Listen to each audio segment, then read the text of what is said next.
Le gouvernement ayant donné son feu vert, le 15 mai marquera le retour au jeu. Cette décision fait débat alors que plusieurs joueurs ont été testés positifs au Covid-19. L'annonce était très attendue outre-Rhin. Après une réunion en visioconférence avec les présidents des régions, les Länder, Angela Merkel, la chancelière, a donné son autorisation pour la reprise des 2 premières divisions pro d'ici à la fin mai, à huis clos bien évidemment. Dans la foulée, la date a été entérinée, mercredi soir, par la DFL, la Ligue allemande, laquelle a envoyé un courrier circulaire aux 36 clubs de première et deuxième division pour fixer la reprise de la compétition en Bundesliga 1 et 2 à partir du 15 mai.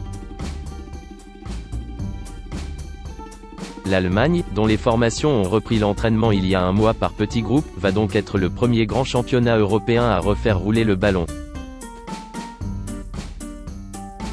Des débats dans le pays. Cette décision est loin d'être une surprise. Depuis plusieurs semaines déjà, les clubs allemands poussaient en ce sens. Il faut dire que les enjeux économiques sont énormes. Une douzaine des 36 formations pro risquent même la faillite selon la Ligue.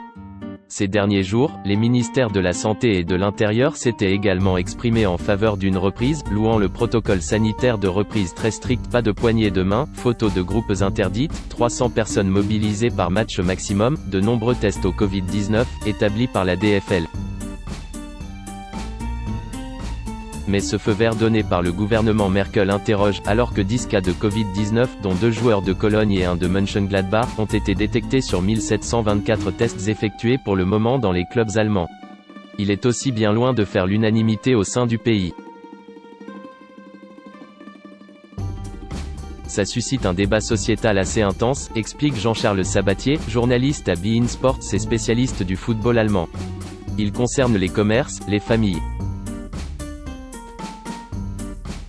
Ça a provoqué pas mal d'interrogations de la part de pans entiers de la société.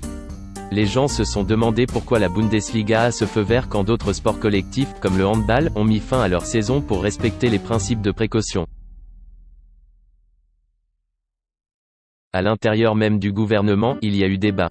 Il faut savoir que la conférence de presse, hier, d'Angela Merkel a commencé avec 2 heures de retard, ça prouve bien que les discussions ont été intenses. Les ultras, s'estimant complètement oubliés, se sont aussi opposés à cette reprise anticipée.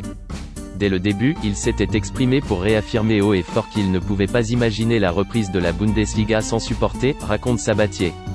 Il rappelle avec force qu'ils font partie intégrante de la puissance du football allemand.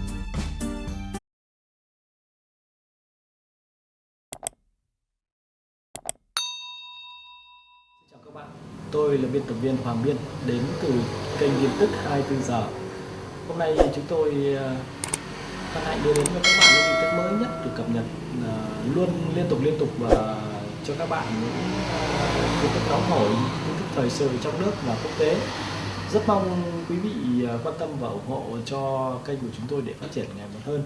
Và các bạn đừng quên like, share và support cho kênh của chúng tôi ngày càng phát triển. Xin chào tạm biệt và hẹn các bạn vào những bản tin tiếp theo.